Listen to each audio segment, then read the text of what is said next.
Whew, it's been a minute.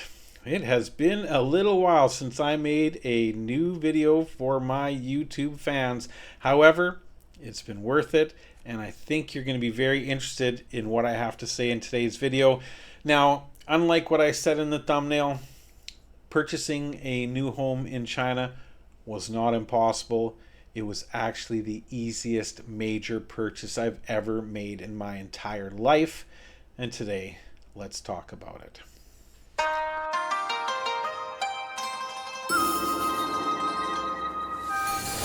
大家好，我是 Surat 在中国. Hey everyone, it's Surat in China. How y'all doing today? I hope you're having a lovely day. I am pooped. It has been a very, very busy 2 weeks, but I am so thankful to have not only gone through the process that I just did, but to be able to now share that process with all of you. It's very, very interesting, and it's nowhere near as complex and convoluted as a lot of you might think when it comes to purchasing a home in China. Now, I'm going to break this series into 3 or 4 parts because otherwise it would be over an hour long. I'm going to talk today about the process of purchasing a home in China and how it's different from the process in Canada, and pretty much exactly what we went through to do so. And then in coming videos, I will show you the home itself before and after and talk about the process of the renovations and just how lucky we got with this current home that we're in, and then talk about some of the other aspects of home ownership here in China and how this purchase, thanks to our money-saving lifestyle, is going to reduce our cost of living now that we are already into our early retirement from basically thousands of dollars a month to hundreds, less than 200 in fact. But that's something for the next video. For now, let's talk about the process of buying an apartment in China versus Canada. Okay, so I'm going to go through this AI list and kind of point out what it got right and what it got wrong and what some of the key differences are. So when buying an apartment in China, determine eligibility and restrictions. Foreigners can buy property in some cities, but restrictions apply. For example, they must have worked or studied in China for at least 1 year in certain areas like Beijing or Shanghai. This regulation has changed very recently, like within the past few weeks. They have opened the market up to foreign investment and to foreign buyers, so that you no longer have these restrictions on needing to be in China for an extended period before you can purchase. If you've got the money to purchase, come on down, you can purchase. Some cities will impose limits on the number of properties one can own, especially for non-residents. This is true in any country.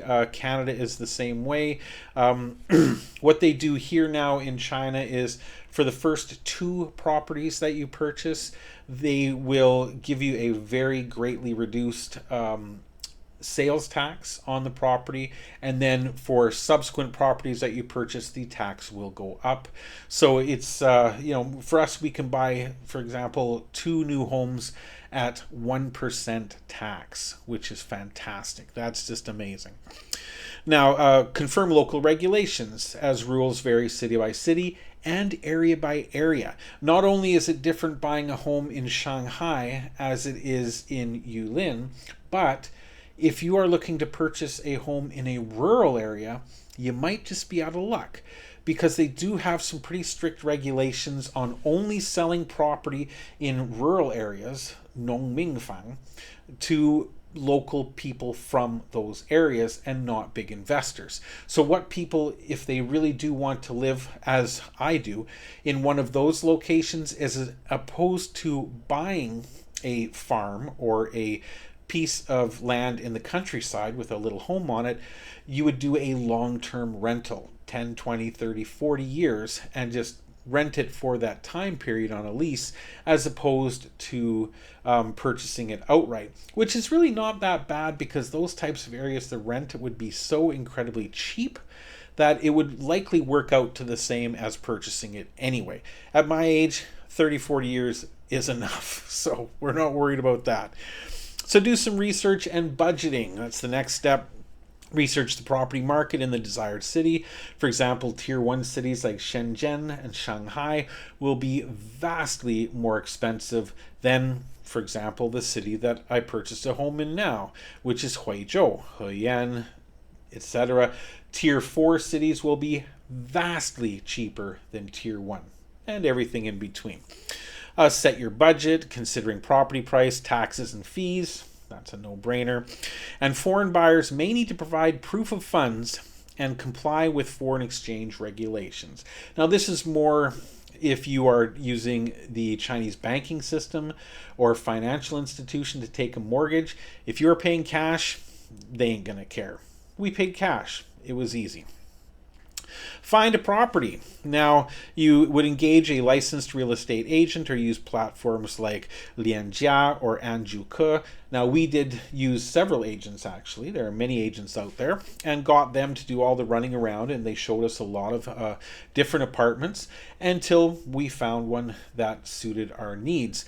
And the way it works is that person will show you these apartments, and then they will take care of a lot of the due diligence. They will check for liens on the property. They will check for special regulations, different laws or changes that could affect you in the future purchasing this property, etc. So anything from that legal standpoint, they will take care of for you. Of course, you're paying for that service, so that's fine, but that means that you don't need a lawyer. You don't need a real estate lawyer to do all that work for you. The agent and the agency that they work for themselves will take care of all of that and provide you with legal government documentation to that effect. Now, in our case, we paid our agent 1.2% of the sales price of the home, which is incredibly low. In fact, the price of the agency, the fee, was 1.5%. But because my wife is a master negotiator, she even negotiated with the agency to bring that price down. Right? And like I said, they take care of everything. They submit all the paperwork to the government. They bring you and the buyer together. They settle up on the agreements. The buyer pays them typically a 5 to 10% fee, and then the seller pays a 5 to 10% fee, and then the buyer would pay a 1.5 to 3% fee, unless you're my wife and you can negotiate it down. And everything in China is negotiable. It is unbelievable. So they will take care of all the heavy lifting without notary publics, without any of that type of legal framework that is absolutely necessary when purchasing a home in Canada. It's amazing to see, and they're so efficient. They are amazing. So find a property, easy. You hire an agent. There's no upfront fees. You only pay them if they find you a property. You visit the properties and verify the developer credentials for new builds and ownership documents for resale properties. For example, like I said, they do the lien searches, any special regulations for that area. For example, if you have to be a long-term resident of that area or a local person to purchase, etc. It's their job to take care of all that, and they will also ensure that the property has a clear title and no liens. So, negotiation and offer. Negotiate the price with the seller or developer. Again, I don't touch that. I leave that to the master. She handles everything and she gets it done. Unbelievable. She got such a great deal on this place. She got such a great deal. I'm not going to go into the numbers in this video. I'm going to keep you hungry for the next one where I talk the number crunching, just how much we paid and how much we paid for the property itself, how much we paid for all the renovations within the property that we're undertaking now. We'll be done it by the end of this week, everything, although we are already moved in. The taxes, the sales taxes we paid, the different fees that we had to pay. I'm going to go over everything with you, and it's jaw-dropping just how much we paid. Wow. Unbelievable. Anyway, this is going to be a long video. So you negotiate the price of the seller and developer, sign a preliminary purchase agreement, often called a subscription agreement or a sales agreement, and pay a deposit. typically 10 to 20% of the purchase price. We paid 10%. But that's once you've decided and you've signed the agreement. In Canada, it's a little different. Even when you're just making an offer, before it's all been agreed upon and people are signing papers, it is required to make a deposit, which I'm not a big fan of. But you could be handing out deposits all the time to people, only to have them turn around and say, "Nah, we're not going to sign. We're not going to sell." Stupid idea. Here, when the ink is on the paper, the money changes hands. So then you do your due diligence and documentation, verify property documents, for example, the property ownership certificate, the land use rights certificate. Foreign buyers may need to submit some additional documents such as a work permit or proof of residency. Work permit, no. Proof of residency, yes. You can't purchase a new home in China on a tourist visa. Sorry, you do have to have some manner of residency here to purchase the home, but that's generally pretty easy to take care of. And then they say here, engage a lawyer to review the contracts and ensure compliance with the local laws. No. Our real estate agent took us with the seller together to the government the government office, which is responsible for real estate and for the registry of homes. We did everything together. The seller provided all of his information to the government. We provided all of our information to the government. We had our meeting with them. It took about an hour and a half, signed a whole bunch of documents. The government made sure that there was no missing information, no liens, no secretive little crap going on, made sure it was all on the up and up, signed the final papers there, done.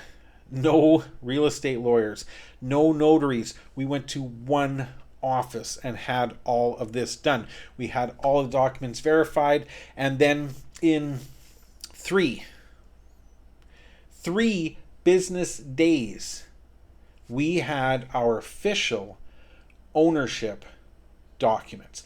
Everything in China the official stuff comes in booklets. It's kind of interesting. So within 3 days, now in Canada, this can take months. It can take 1, 2, or even 3 months for the government, with all their red tape and goddamn bureaucracy, to stamp the right stamps and get the right signatures. It can take months of just garbage to get this done. 3 days, and we had our little red book in our hand. We had the keys in our hand. It was our home, just like that. No lawyer, no notary public required, just the real estate agent who made the transaction for us. Financing and payment. Now, if you are going to get a mortgage as a foreigner, you will face stricter loan conditions. They want to make sure you're not going to default on the loan and just run back to your home country. So, of course, they will ask for a higher down payment. Now, if you're a foreigner buying a new home in Canada, it's a little bit different. Again, if you are financing, it will be much, much harder. But even as a foreigner purchasing in Canada, you would pay a much higher sales tax. I believe for foreigners now in big cities like Vancouver and Toronto, it's as high as 30 to 40% to purchase a home. Here, it's between 1 and 2%. My wife was even able to negotiate that to the lowest price possible. I don't know how you negotiate with the government on property tax, but she did. And we paid 1%. 1% in taxes. And this is one time. This is not property tax that's due every single year. One time. Once. And we paid 1%. Okay. So you sign the purchase contract. Again, when you have this meeting, you give all your paperwork. The government official goes over everything, crosses all the T's, dots all the I's, gives it that final stamp. You sign, they sign, you're done. You come back 3 days later to pick up the official book, and it's over, right? Pay applicable taxes, a deed tax. The deed tax, that's the tax I'm talking about, 1 to 3%. We paid 1%. And stamp duty is paid by the seller, not by the buyer, so we didn't have to pay that. And he paid 5%. He paid 5% tax to sell his home, okay? move in and post purchase, and that's about it. Move in, you basically the homes we were looking at, and I'm going to talk about this more in the upcoming videos. We were looking at brand new homes, so we were looking at basically concrete shells, literally nothing inside, no plumbing, no electrics, no painted walls, light fixtures, nothing. It would all have to be done scratch. However, and this is just amazing, we found a home in the city we wanted to live in, which is about an hour and a half away from Shenzhen. It's much quieter here. It's much more beautiful here. I'll talk more about this in upcoming videos, but we found a young guy, 26 years old, who his parents must have bought this place for him. If he bought it for himself, wow, well done, sir. He invested a massive amount of money into renovating this place. We're talking gorgeous tile work, smart fixtures in every room, smart doors, smart this, smart that, top brand name appliances, things like that. So that when we moved in, all we really needed to do was put in air conditioners, our own furniture, and a few little odds and ends, like we're fixing up the master bathroom, but that's it. Everything else was done, decorated, and done beautifully, and we still paid less than we would have for the concrete shell. Another video. But for now, we completed everything. So, in fact, the entire process of engaging the services of 3 or 4 different real estate agents, we would go to meet them at one property in the morning, and then we'd go with them in their car to look at several more throughout the day. After about 4 days, we found the right place. We found this place. It's amazing. Really, it is truly amazing. And we made our offer. The agent got us together with the seller. We booked appointments to go to the government offices and get all the paperwork done. We got all of our paperwork together. The seller got his paperwork together. All told, including the search for the house, 2 weeks. 2 little weeks, and we had documentation in our hand. House paid, no mortgage. That probably saved some time, not having to get a mortgage, but that would have been fast too. Renovations started, and within a week of signing all the documents and getting everything ready, we were moved in here. Now, there's still work going on now. We're not 100% complete yet, but wait till you see this place. It is stunning. So yes, all told, a 2-week process that having never purchased a home in China, nor in Canada for that matter, but I knew lots of people in Canada who had, and I knew that you needed a real estate lawyer. You know, you needed to submit offers, and with deposits usually of 5 to 10%. You had to pay a real estate lawyer to do a lot of the heavy lifting from the paperwork standpoint, and those guys are expensive, and it's not optional, it's mandatory. Then you needed to hire a notary public to sign and stamp and legalize everything that you were doing. You had to have appointments with the government. The red tape in Canada, oy, it could take months for them to finalize the real estate agreement before you can even begin thinking about moving in, renovations, and things of that nature, and all at incredible expense. Because here, as I said, we paid 1%, which turned out to be about 6,000 renminbi. 1,200 Canadian dollars, 900 American dollars. That was the agent fee that took care of everything. Absolutely everything cost us $1,200. The property tax, again, was 1%. So again, that was about 1,200 Canadian dollars, 900 US dollars. And that was it. No lawyers, no expensive this, no expensive that. That agent earned that little bit of money, in my opinion, and did all the heavy lifting for us. And here we are. in our beautiful new home. And like I said earlier, I don't want to keep this video going forever, so I am going to break it down and give more details.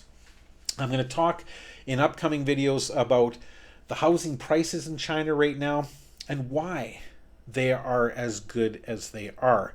I currently live in this gorgeous neighborhood which is only halfway occupied, and typically by seniors and retirees. Loving it. The complex is amazing, it is beautiful. The neighborhood is mature and well developed. I have every facility that I could possibly need right outside my gate of my secure gated community. I'm going to show you the apartment. I'm going to show you the before. I'm going to show you the after. I'm going to show you the community. I'm going to show you the neighborhood. I'm just going to show you all of the aspects of purchasing this home and the reasons we did it. In upcoming videos, it's amazing. But I'll give you one little teaser before I go. Our final purchase price on this 4-bedroom, 2-bathroom, almost fully renovated with beautiful, amazing interior decoration, we got for 116,000, about 85,000 American. 116,000 Canadian dollars. What can you buy right now in a tier 4 city in Canada for $116,000? I'll show you that too in an upcoming video. But for now, let's call it quits. Thank you so much for coming back again. I'm so sorry that I've been gone so long. A lot of my subscribers went away while I've been gone. They didn't have the patience to wait for me, but that's okay. I'm making this for those of you that are still here and sticking around. If you like the video, if you want to see more videos like this, and of course more videos coming up, do a guy a favor, hit that subscribe button below if you haven't already. There's a couple links if you want to buy a guy a cup of coffee. And yeah, we'll see you in the next video.